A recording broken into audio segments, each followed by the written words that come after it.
Vous pensez qu'Hitman n'arrivera jamais à toucher quoi que ce soit s'il reste aussi haut? Ça tombe bien, nous aussi.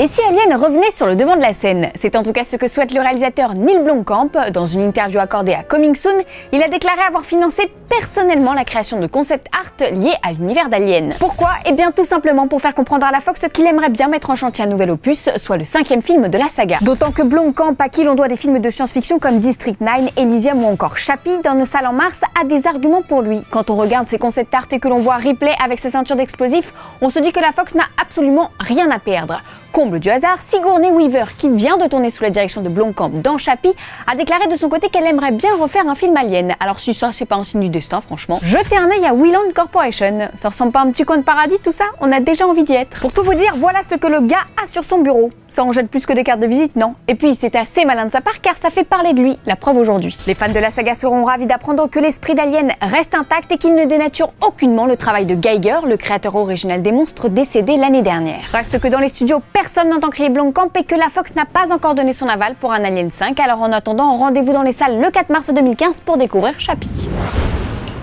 Aussi historique que le record d'audience enregistré pour le premier épisode de Better Call Saul, le préquel de Breaking Bad, voici les news en bref. Une nouvelle adaptation de comics est en activity. Et oui, le scénariste de la chute du Faucon Noir s'attaque à un ouvrage méconnu, The Activity. Dessiné par Nathan Edmondson et Mitch Gerads, le comic book raconte la vie d'un groupe de l'armée américaine dont la mission est de rattraper les boulettes de l'armée régulière grâce à des armes de haute technologie. Pour l'instant, on ne sait rien de plus sur ce projet qui n'en est qu'à ses balbutiements, mais on le garde bien au chaud dans un coin de notre tête et on vous en reparle très bientôt. Jurassic World a décidé d'aller encore plus loin dans le marketing viral et nous présente le rôle de Vincent Donofrio via une fausse pub. On y comprend qu'il est responsable de la sécurité et que c'est un bad guy, mais bon, je me tais et en route pour le parc. Under the leadership of Vic Hoskins, InGen's private security division is currently developing advanced security measures that will deliver new solutions for the most severe international conflicts, as well as ensure the safety of the visitors to Masrani Global's revolutionary theme park and resort, Jurassic World.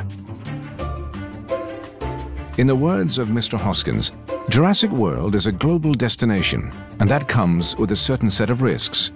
Our job here on Nublar is to work with asset containment and park staff to ensure a safe environment for the millions of people who visit every year. Aujourd'hui dans le courrier des fanzoniens, on s'occupe d'une des demandes de Sévin qui voudrait des nouvelles de Warcraft le film. Et bien après 2 ans de post-production sur les effets spéciaux, le réalisateur Duncan Jones se retrouve bien embêté car il se rend compte qu'il va avoir du mal à vendre son film. Enfin, pas auprès des producteurs, hein, ça c'est fait, mais auprès du public. Pour être rentable, son long métrage doit attirer tous les publics et pas seulement les adeptes du jeu. Or, il n'a pas de tête d'affiche et les adaptations de jeux vidéo ont souvent été des échecs au box-office. Il voudrait donc en finir avec cette malédiction, mais ça va lui demander du travail et il n'a qu'une toute petite année pour trouver une solution. D'ici là, on espère de tout cœur qu'il nous livrera 2 bandes annonces, une côté Alliance, une côté Horde.